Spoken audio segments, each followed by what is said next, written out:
Hi, I'm Tony Stefani with Hillside Christmas Tree Farm. Today I want to talk about interplanting.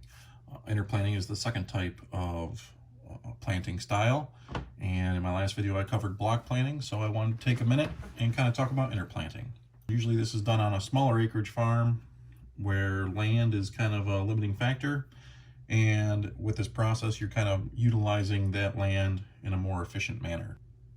How I always have read and been told on interplanting is take the land you have that you're going to dedicate to trees and divide it by 4. So you're going to plant a quarter of that every year until the land is filled. In the 5th year, you're going to start interplanting in your older trees. So let's kind of go through and how that would be done. So starting out with our blank field, year 1, we're going to plant 1/4 of that field full of trees.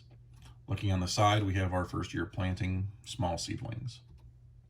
Our second year, we're going to plant the next quarter, and now we'll have half of our available land planted.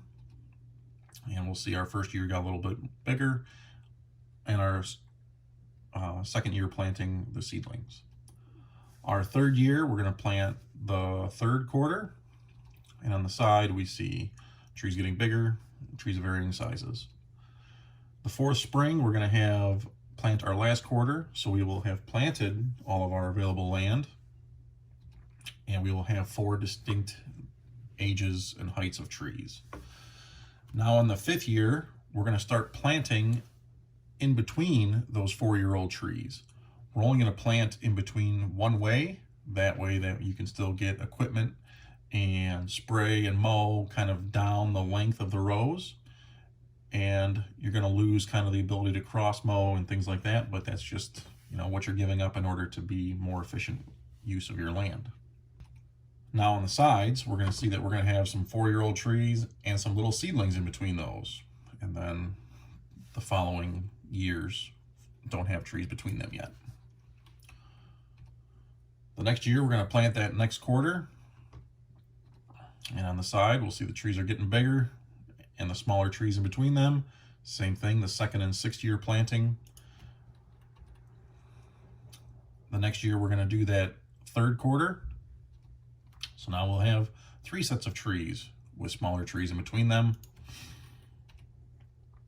And on the 8th year, we will have 2 rotations of trees going, right? Our 1 through 4 and our 5 through 8. Looking on the side, we will have all sorts of trees of varying sizes. Basically in block planting, what would be over 8 blocks is now in 4 blocks. Now at this point, our land is fully utilized and we don't have any more room to plant any trees. So we're going to have to start harvesting trees. And we're going to have something that kind of looks like this.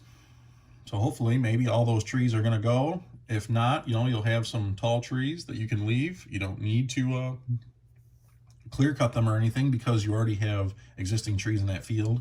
You could use this method to grow possibly some 8, 9, 10-foot trees.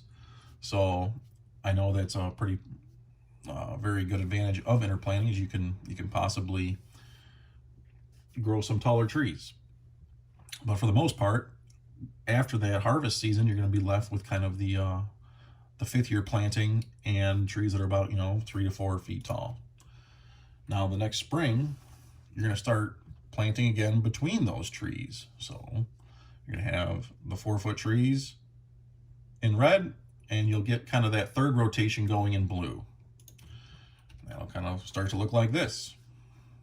Here's our 5th year planting next to our 9th year planting, and our trees that are now ready to harvest for the 2nd year that we planted next to our 6th year planted. So come selling season, we could possibly let them still harvest out of that 1st year planting if there's any tall ones left, and really open up a new that new 2nd year planting trees. The following spring we're going to plant in there.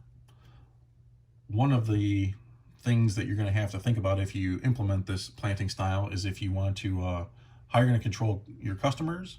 That is something that I'm still trying to wrap my head around. Some farms kind of open up the entire area and let them pick. Then you have to worry about them cutting smaller trees and not having trees down the road. That's just something you're gonna have to think and address and manage on an individual basis. But for the most part, looking at this picture right here, we have kind of 3 rotations. We have the green first year rotation, the red second rotation, and the blue the third rotation. So we're really utilizing all of the land very efficiently. There's a lot of trees going at once and a lot of things to keep in mind. In the third year, the third year planting trees will be harvested, and we're going to kind of keep on harvesting and planting, and it's going to kind of rotate around.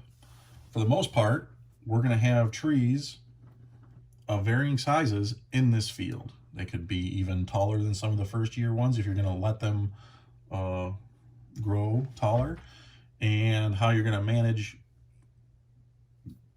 fields and which trees your customers can take is going to be really dependent on your management strategy.